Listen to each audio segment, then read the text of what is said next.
अब तो अपनी आंखों से देख लिया ना आपने कि सरकारें जब चाहे जिसे चाहे देशद्रोही करार देकर उससे उसकी दौलत, उसकी आइडेंटिटी, उसका नाम, उसकी जिंदगी छीन सकती है। चाहे देश की बात हो, चाहे विदेश की बात हो। जीता जागता उदाहरण आपके सामने है। यूक्रेन रशिया द्वंद्व के बीच में जिस तरीके से अमेरिका ने जो वहां के बिलियनियर्स हैं उन्हें लूटा है, सरेआम लूटा है, वो इसका सबूत है कि सरकारें जब चाहें जैसा चाहें कर सकती हैं। फिर चाहे वो किसी देश को आतंकवादी देश साबित करके उसके ऊपर हमला करना हो, या फिर किसी व्यक्ति, किसी इंडिविजुअल को, चाहे अपोजिशन पार्टी का हो, चाहे उनका विरोधी हो, चाहे कोई भी, जो भी उनके खिलाफ चाहेगा या सरकार को उससे टारगेट करना होगा तो वो बड़े आराम से उस पर एक्शन ले सकती है। उसे आतंकवादी घोषित कर सकती है, उसे एंटी स्टेट एलिमेंट घोषित कर सकती है और उसका सब कुछ छीन सकती है। ये दुनिया के हर सरकार के साथ ये इशू है। फोर्ब्स की बात करें, फोर्ब्स जो एक बड़ी संस्था है, उसकी रिपोर्ट की बात करें तो 116 रशियन बिलियनियर्स से अब तक अमेरिका, ब्रिटेन और यूरोपियन यूनियन मिलकर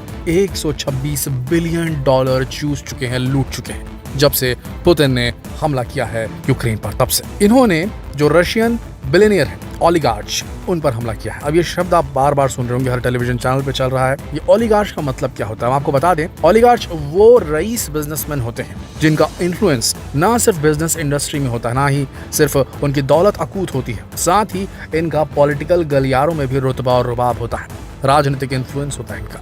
ये हर देश में पाए जाते हैं और इन ओलिगार्च की बदौलत ही सरकारें खड़ी होती हैं। इन सब के अपने अपने ओरिएंटेशन होते हैं, कोई पक्ष को सपोर्ट करता है, कोई विपक्ष को सपोर्ट करता है। इनसे ही सरकारें चलती हैं और कुल मिलाकर इनकी अर्थ धन से, इनके पैसों से, इनकी दौलत से देश का भी चलना मुमकिन हो पाता है। इनकी संपत्तियां कुर्क की गई हैं, इन्हें काफी सारे सैंक्शंस का सामना करना पड़ा है, सीधे सीधे इनकी सिटीजनशिप्स को टाल लिया गया पूरी तरीके से। अब जरा सोचिए, कभी ऐसा हो मत कभी, लेकिन अगर ऐसा हो गया, भारत का कुछ मनमुटाव हो गया अमेरिका के साथ में, तो क्या अमेरिका मुकेश अंबानी जी, हमारे अडानी जी, हमारे टाटा जो हैं इतने बेहतरीन जो बिजनेसमैन हमारे देश के, उनकी सारी संपत्तियां कुर्क कर देंगी जो उनके देशों में होगी या यूरोपियन कंट्रीज में होंगी? तरीका क्या है दोस्तों? ये लोग किसी टेररिस्ट ऑर्गेनाइजेशन को फंडिंग नहीं दे रहे थे, ये बिजनेसमैन, ये सरकार को सपोर्ट कर रहे होंगे जिस भी हिसाब से करते हैं। हमारे देश में चंदा चलता है पॉलिटिकल पार्टीज का, देते हैं बड़े बड़े बिजनेसमैन चंदा, वहां पर वार किया है अमेरिका ने। तो क्या ये सही है दोस्तों? आपको कुछ नाम बताते हैं और उनसे उनकी कितनी संपत्ति लूट ली गई है, और फिर भी अपने देश के प्रेसिडेंट पुतिन के साथ खड़े हैं। इनके नाम हम आपको बताते हैं,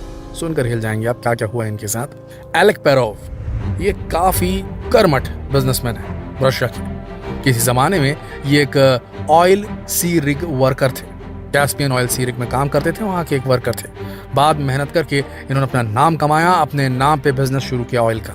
बाद में जब सोवियत संघ था तो वहाँ ऑयल मिनिस्टर भी थे और इन्होंने ही रशिया की सबसे बड़ी जो ऑयल कंपनी है ल्यूक ऑयल, उसे एस्टैब्लिश किया। ये रशिया की largest independent oil producer company है और इसे सबसे ज्यादा लॉस हुआ है। इसे 4.2 बिलियन डॉलर का तेज नुकसान पहुंचा है इस बिलियनियर को, इस ओलिगार्च को, इस रशियन ओलिगार्च को। नाम है एलेक पेरोव। 17% इसकी जितनी दौलत थी वो लूट ली गई, आप समझ सकते हैं। इसके अलावा बात करते हैं गेनेडी टिमचेंको की। ये भी एक बड़े बिलियनियर हैं, ओलिगार्च हैं रशिया के। ये पुतिन के इनर सर्कल में रहते हैं, ये कहा जाता है, यानी कि पुतिन के बेहद करीबी हैं। इसे ब्रिटिश सैंक्शंस का सामना करना पड़ा है और इनसे जो है काफी कुछ लूट लिया गया है, क्योंकि ये जो थे गेनेडी टिमचेंको, इनका खुद का कारोबार, गैस कंपनी की ओनर है नोवाटेक, और पेट्रोकेमिकल्स जो सीबुर नाम से चलती कंपनी, उसके भी ओनर हैं। काफी बड़ा स्टेक है इनका रशिया में।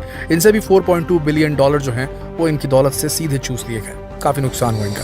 इसके अलावा जो रशिया के जो प्रेसिडेंट है पुतिन, उनके पुराने जो है, जो फॉर्मर सन इन लॉ है उनके, जिनका नाम किरिल शमलोव है, उनकी भी दौलत को सीज कर दिया गया है। इसके अलावा और क्या किया गया है? ब्रिटिश गवर्नमेंट ने क्या किया है? जब रशिया ने स्ट्राइक किया यूक्रेन के ऊपर में, तब से अभी तक रशियन बैंक्स की सारे जो एसेट है, हर बैंक का एक एसेट होता है, जैसे IDBI का एक एसेट होगा, स्टेट बैंक का एक एसेट होगा जो सरकार के पास रहता है, उस स्टेक, जो रशियन बैंक का स्टेक है, उसे सीधा सीज कर लिया ब्रिटिश गवर्नमेंट ने इंग्लैंड में। और रशियन नेशनल्स जो लोग लंदन में काम कर रहे थे, रह रहे थे, उन्हें सीधा कह दिया गया कि आप सिर्फ $66,000 यानी कि 50,000 पाउंड ही यूके के बैंक में रख सकते हैं, उससे ज्यादा आपको रखने का अलाउड ही नहीं। तो अब क्या हुआ इसका मतलब? रशिया के वो बिलियनियर जो वहाँ रहते हैं, या जो भी पैसे वाले नॉर्मल लोग भी जो रहते हैं, आम जनता वहाँ, वो $66,000 से ऊपर अपने अकाउंट में रख नहीं सकते। यानी कि अगर आप अमीर हैं और रशियन हैं और यूके में रहते हैं तो आपको अलाउड नहीं है यहाँ रहना, ये आपके पैसे जो है वो हम लूट लेंगे। तो सीधा आर्थिक आजादी पे वार है। ये कहाँ तक सही है आम लोगों के साथ? आम रशियंस ने तो ये डिसीजन नहीं लिया यूक्रेन के ऊपर हमला करने का। जरा सोच के देखिए किस तरीके का ये किया गया है, जो सैंक्शंस लगाए गए, आम जनता को भी इसमें प्रभावित कर दिया गया है। अब आप खुद सोच कर देखिए, क्या ये सही है?